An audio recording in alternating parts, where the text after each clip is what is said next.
Today is a very significant day into the future of Equity Group. It's a day that we are welcoming and publicly introducing our very strong partners and revealing publicly the collaboration and partnership that we have been crafting behind the scenes. For the Kenyan people and for the region in general, today is also a great day because of the impact that collaboration is likely to have in the region. So allow me to say a couple of words on this initiative. As citizens of the East African region, a region that we operate in 6 markets, you all know it has been a long journey for Equity to be where it is and to start significantly contributing to the development of the region. It has been a long walk. We have walked very fast. Just in one generation, we have seen Equity rising from the grassroots, becoming Kenya's largest bank, and becoming East and Central African largest financial institution in terms of assets. We have seen it build a customer base of nearly 17 million customers, which continues to empower. As a result, we have seen significant impact with millions of East Africans and Central African, particularly DRC, being empowered to realize their dreams. We have seen Equity grow from strength to strength and enlarge its offering of financial products.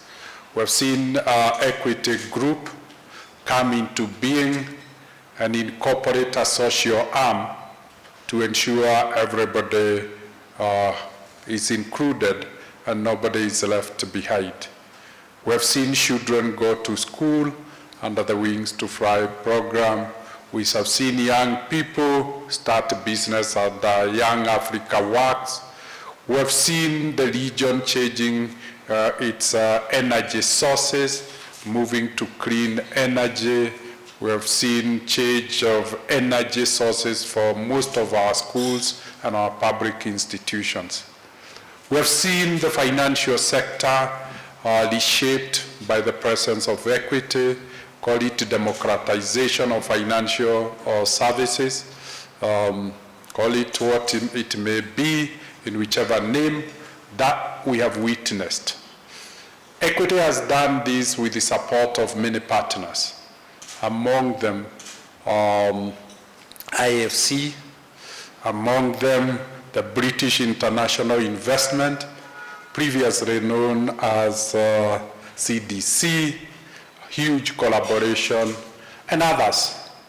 But today, we're saying we have realized we need not only go fast, but we need to go very, very far.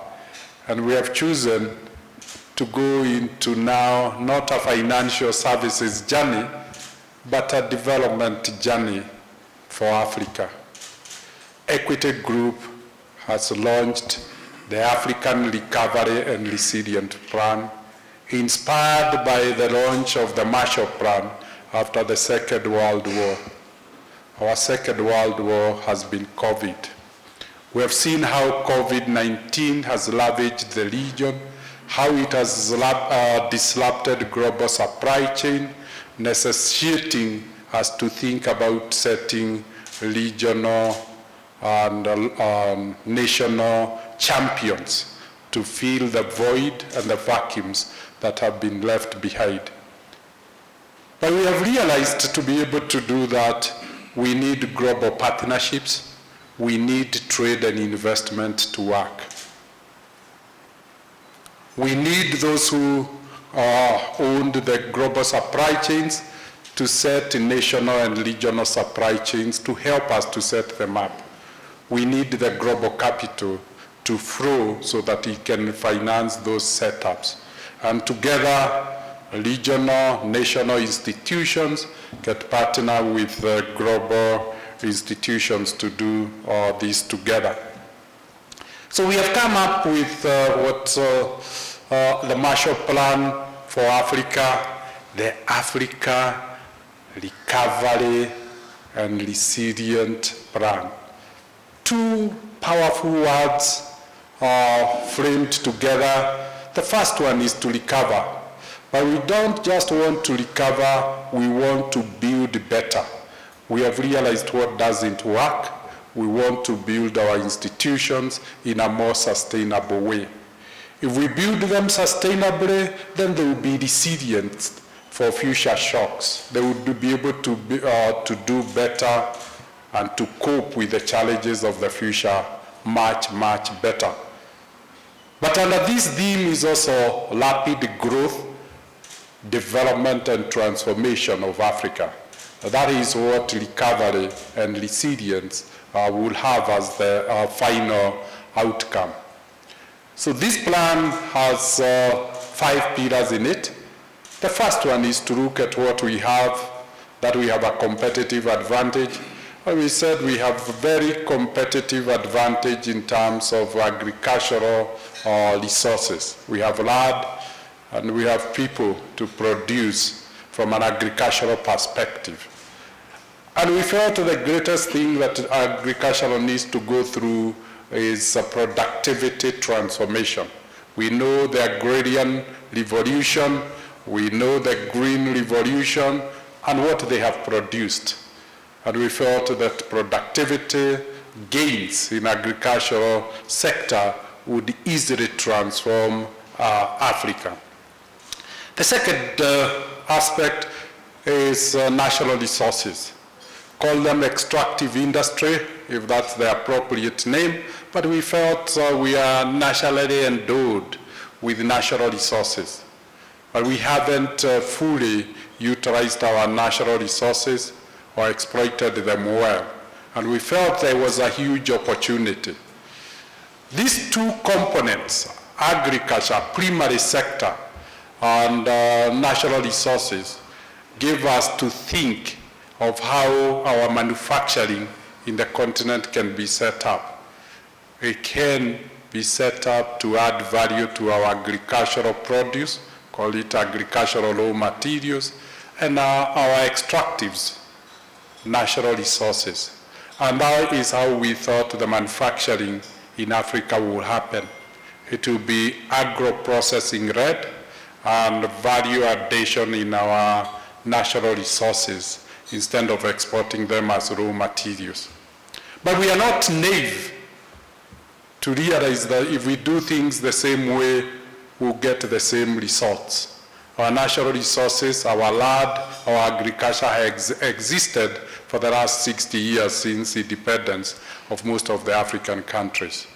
We felt the charm that could really get Africa to really transform itself through manufacturing, using its own natural resources, is collaboration with the rest of the world. And we felt the third pillar would be investment and trade. We get global investors, capital flows into the African continent, we point them to the opportunities, and then we build both national, regional, and continental trade, and also trade with the rest of the world. We felt the East African community has expanded with the inclusion of DRC would be a good beginning. The African Continental Free Trade Area would be a good base of scaling that initiative. And then we could globalize trade. And that is the third pillar of the African Recovery and Resilient Plan. But we knew capitalists and owners of capital, entrepreneurs exist in Africa. And we looked for them and we found them in the micro, small, and medium enterprises. And we felt they should not be left behind. We should focus on them, formalize them, and organize them to become the supply chains of the first three pillars. They should populate the supply chain of manufacturing, the supply chain of agriculture, natural resource exploitation, and also the global trade supply chains. And in the process, we'll have included the hosts, the citizens of Africa in all these plans. We'll ensure they participate, they are involved, we co-create with them.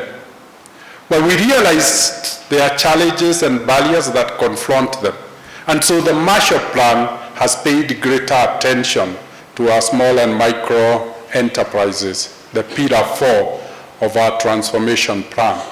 And that gave birth to the 5th pillar, which is capacity building among the people, the micro, small, and enterprises. Before formalizing them, let's build capacity, let's enhance their capacity so that they can formalize and become part of the supply chain and ecosystems of the manufacturing sector, of the natural resources, of the primary sectors, and the two can be interwoven and interconnected such that they become sustainable. And that is really what will create resilience. That capacity building will involve education, particularly TVET courses, skills, technical skills for our people, financial literacy, entrepreneurship training. And we have piloted that for the last 3 years with Young Africa Works. We set aside some funds with MasterCard Foundation and focused on reaching out to young people and introducing entrepreneurship to them. We have trained 446,000 young people. 216,000 has borrowed from us. They have set about 182 enterprises, and the 182 enterprises have been able to employ 1.2 million people. The pilot has been completed, and we are certified that the building of the new Africa, using the skills and the competence of the young people, using the power of the enterprise, using the power of the markets, could help Africa find its place. It's on the basis of that, then we asked ourselves how resilient and how sustainable this plan is, and a deep dive caused us to add on capacity building a focus on environment. We felt Africa should do its transformation, its industrialization differently. It should put energy sources up front. What energy source will Africa use to industrialize? And we felt that it is not just capacity building, it's capacity building in a clean environment, clean energy utilization, and preservation of the environment. So essentially, energy, clean energy, became the focus of this plan, generating and using clean energy, and where each financing of new sources of energy for the continent. Hydro, a big one, wind, a big one, solar, a big one, just to ensure we don't fall in the trap of using fossil fuels in the industrialization of Africa. This plan, we couldn't do it by ourselves. It was not about going fast now, it's about going very far in the industrialization of Africa. And we were looking for partners. And I'm glad today we will be enhancing the partnership and collaborations and relationship we have had with 2 or 3 of our long-term partners to a level of collaboration, not at the institutional level, but to a continental level, a partnership in the African recovery and resilience plan. We have worked together, and I want to really applaud IFC. For 4 days, we spent time with them on a retreat. Friend Mohammed, we were really humbled that IFC could dedicate about 20 people for a period of 3 days to co-create this plan, to cross-check every dot on the plan and say, then yeah, we can go public and pronounce ourselves as partners for an African transformation plan. So today, not in order, we welcome IFC, International Finance Corporation, a member of the World Bank Group, the largest development bank on earth, joining Equity Group in 2 perspectives. The first one becoming the second largest shareholder. Ultimately, you need to be anchored by shareholders because there are risks to be taken. People who provide the capital that will be required. And we are really glad we welcoming Mohammed and going public and saying that we now have a long-term investor in IFC. I don't want to use this word, but allow me, for lack of a better word, going public to say we have an anchor shareholder who have deep pockets. You can't be the largest development bank on earth if you don't have deep pockets. And we believe that's what IFC is. And those pockets, we try to dip our hearts into them so that we can see Africa transform. As a generation of Africans, we are inspired by what our fathers did. 60 years ago, they managed to give us freedom and liberty of independence. As a generation, our obligation, our responsibility is also to give the next generation of our children economic independence, economic freedom, freedom from hunger, freedom from malnutrition of our children, freedom from not having choices of being in school because you can't afford, freedom from not making the choice to go to hospital because you can't afford.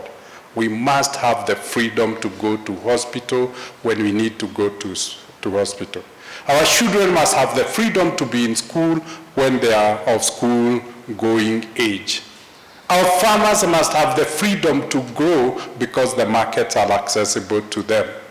Our entrepreneurs must have the freedom to participate in global trade because they have the capacity and they are empowered with the resources.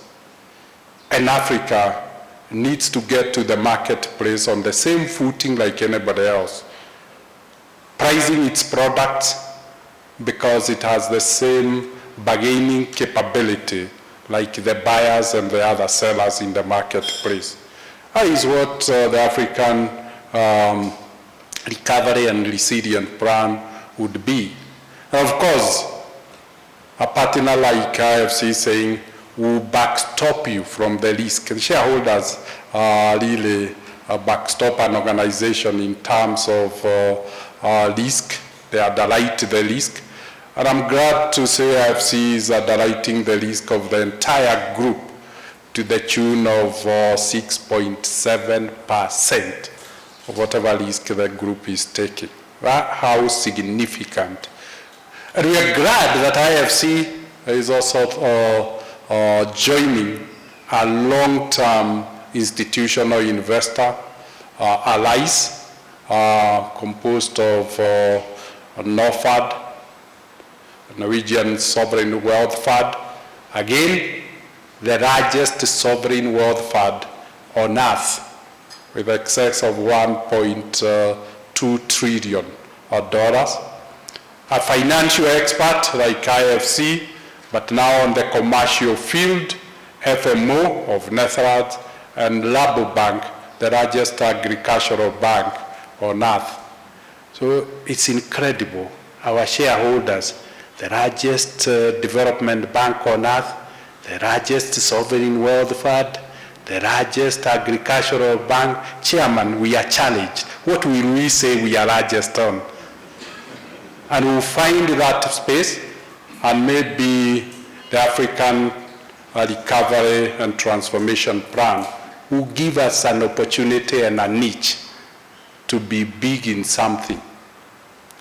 But looking back, we have no doubt we are the largest bank in Kenya, so we have started the journey. We are the largest bank in East and Central Africa, so the journey has started in many respects. And hopefully, because we said it's a long journey, in the fullness of time, Mohammed will make you proud as a shareholder, speaking on behalf of IFC. Now, today is not just a question of a global institution based in Washington, America, but we're also joined by the British premier investment arm, the British International Investment. Most of us know, and I hope I'm not making a mistake, this is the oldest European investment bank. So, you know, what a choice of partners.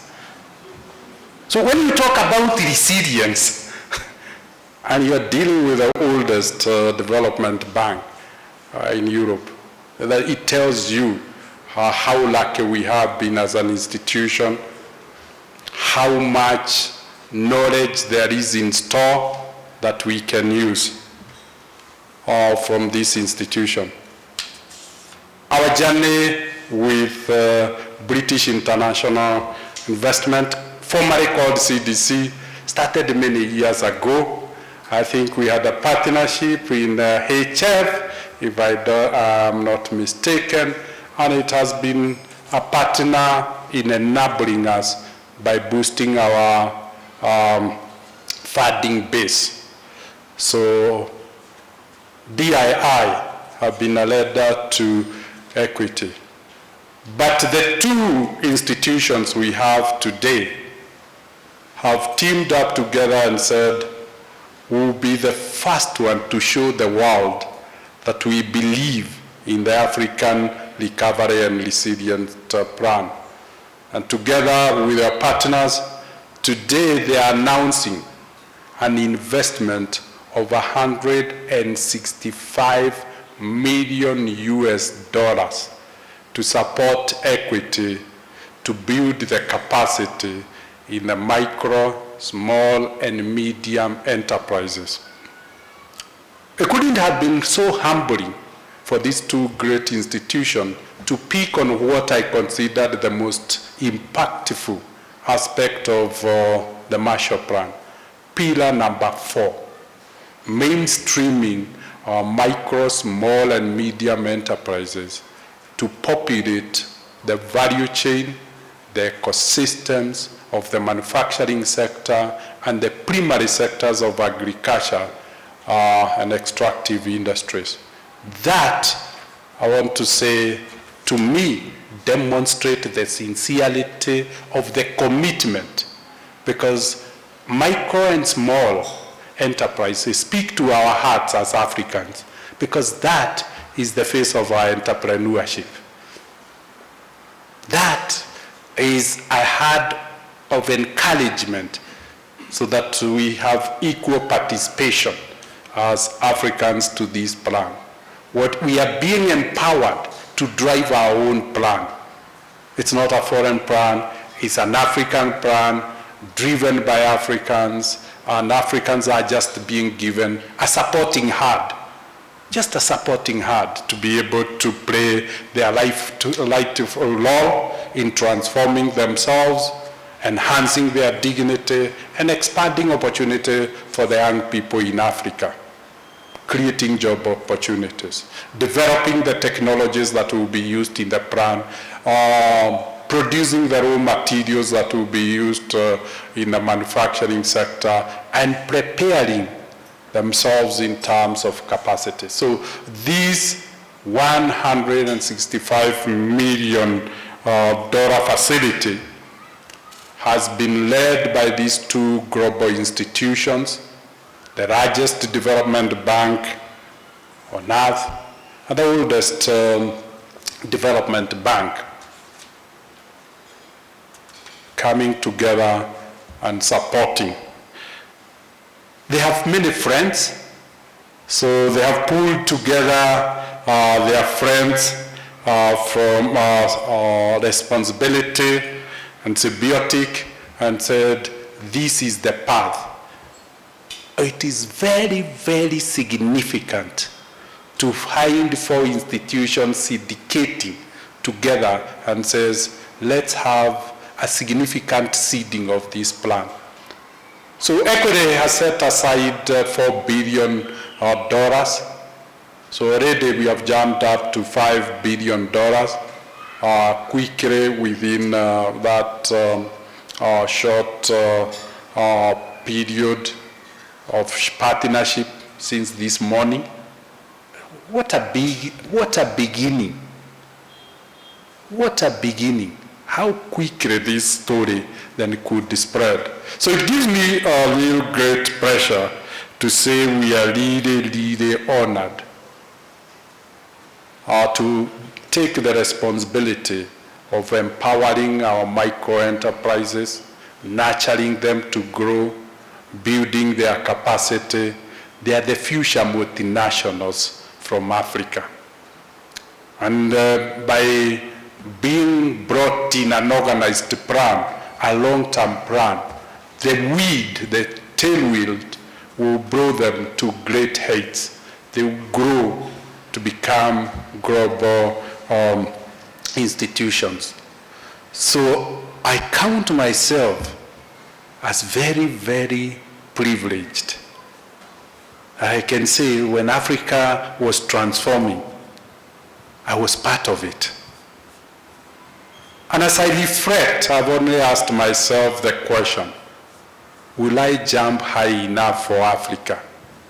Africa needs all of us to jump. Will we jump high enough to see the transformation?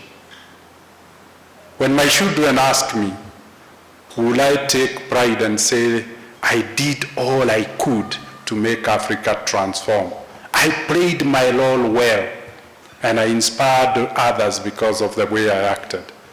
I hope all those in the room will have that as a question to answer. It is our generation that has the honor and the privilege of changing the course of Africa.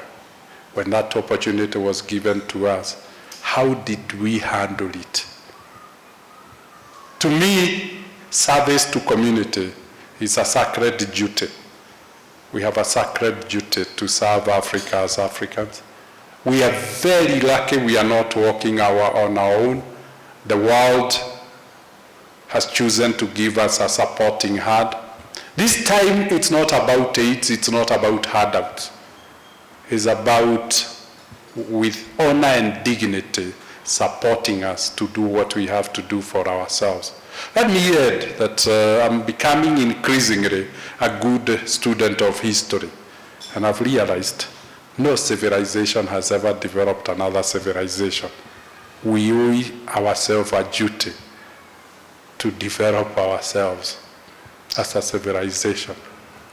Professor Macharia, our chairman, when history is written, will ask, what role did our chairman play? Eric will ask, were you a good custodian for the environment when it happened?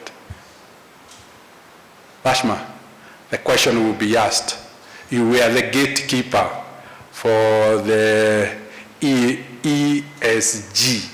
How did you play? So each of us, Humphrey, I can talk about you. You are the one to lead the trade missions. How did you do it?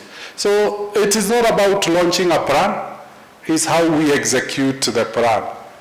I don't know whether the fourth estate will be asked, and how much did you educate the people? How much did you rally the people through communication? So I hope all of us will play our role, because our global partners have chosen to demonstrate commitment to our dream, not their dream, our dream. And with honor and dignity, empower us to do what we have to do for ourselves. I thank you for listening to me. It's now my singular honor